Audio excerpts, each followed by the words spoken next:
Hi, this is Brett Scheidum. Today on Wild Encounters, we're going to go and see 8th grade students at work. It can be very dangerous, but don't worry, I will protect myself, shield myself from them, camouflage myself so that they do not know I have intruded on their natural habitat. Let's go check out to see what they're doing. Okay, we are now entering the environment of the 8th grade students. You'll notice I'm using camouflage to keep myself from them being able to see me. It appears that they are analyzing a document. See if we can get a closer look. Yeah, that is a primary document. Could be part of some type of thing they call a DBQ.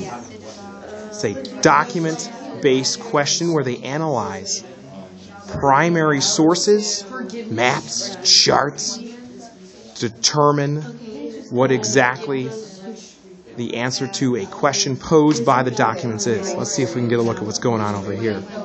Crikey! They're looking at a map. Appears to be a map of the Middle East, possibly going over something having to do with the spread of Islam. Continue around this way. Again, making sure we do not draw too much attention to ourselves. Quietly. See what's going on. Appears we're doing some cooperative learning. Students are going through the questions together, discussing those answers, and then sharing them with each other. Amazing.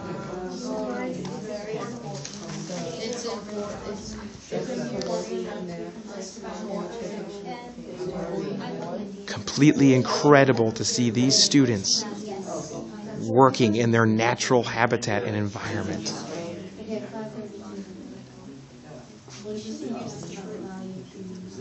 Looking good. Very good.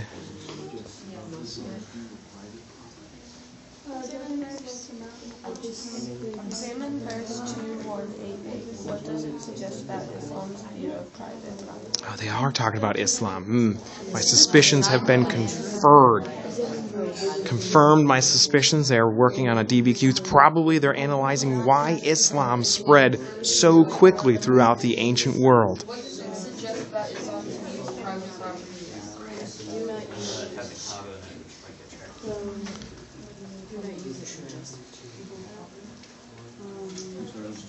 view of private property? Seems that map showing different trade routes. It appears the document is actually parts of the Quran that they are studying. Interesting. Interesting.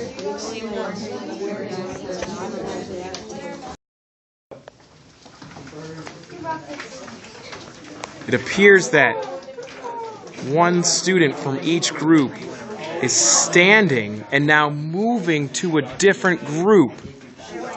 What could be the meaning of this? I've set up behind a blind to allow me unlimited access to view these students from afar. See if we can get a different view.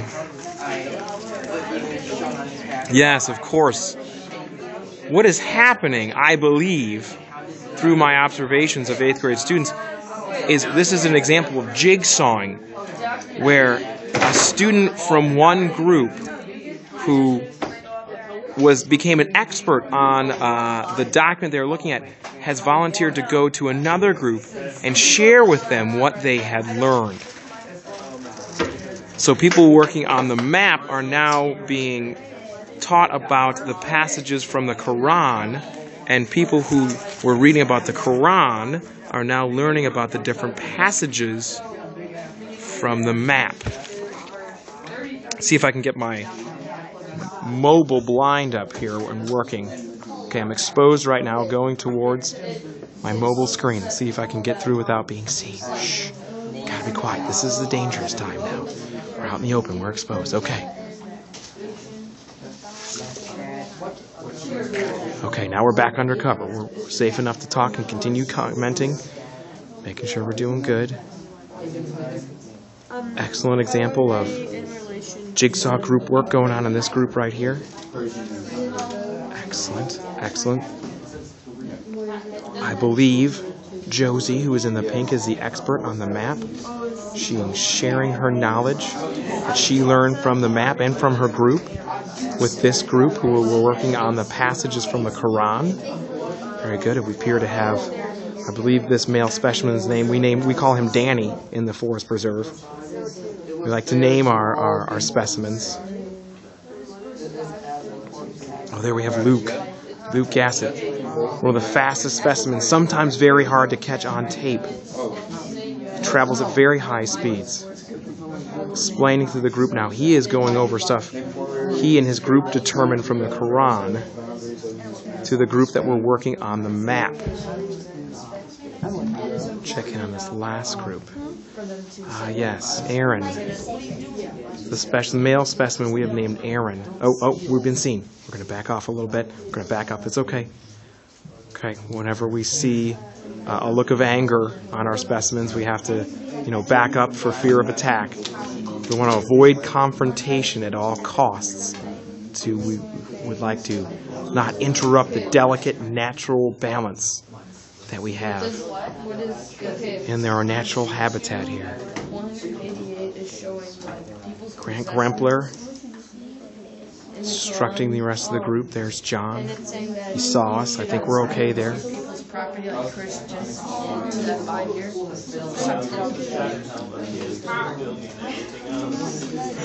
Grant pulling in actual examples from what just happened. Interesting. We're going to pull back now.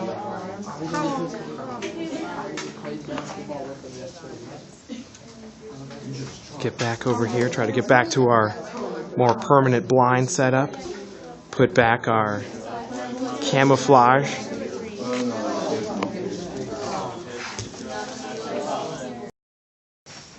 We have some more movement. What's going on? It appears that one person from each group is going to head up to the board and explain their answers to the rest of the class to make sure that everyone's on the same page, and also to allow for people who were doing the sharing with other groups to have all the answers. Let's listen. So, the first one he's circling right now,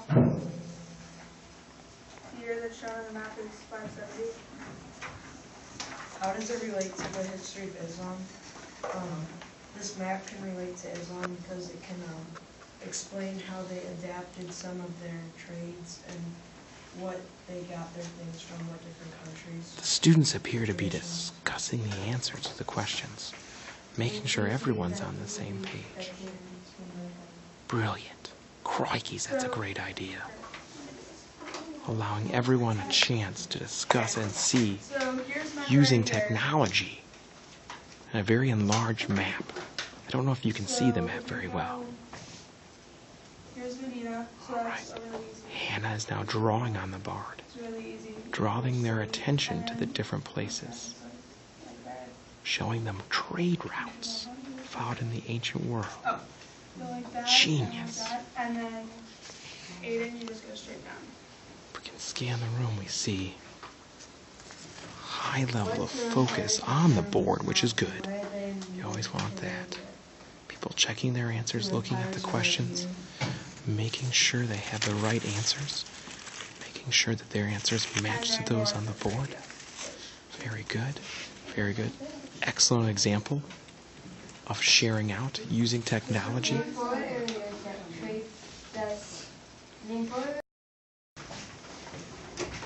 right, it appears the second group is now Okay, so gone up there look at the Quran today, and we're going for the first one. We're to going explain find out their in verse answers, making sure 33 everyone's on the same page. Through 35, what were the qualities of some of the Quran people? So, Jack.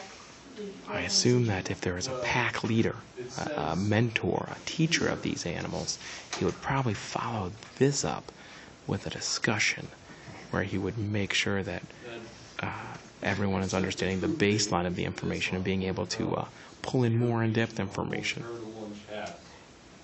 So those are the qualities that These DBQ documents have questions after them, and it's important that questions lead into the students writing their 5-paragraph essay. It's a great system that allows students to build on the questions to write a good essay. Again, you can see everyone focused on the screen. No one has seen us yet, which is great. Excellent. So right here, it shows that You see nice use of the board, pointing it out on the large screen, focusing people's attention. Excellent job.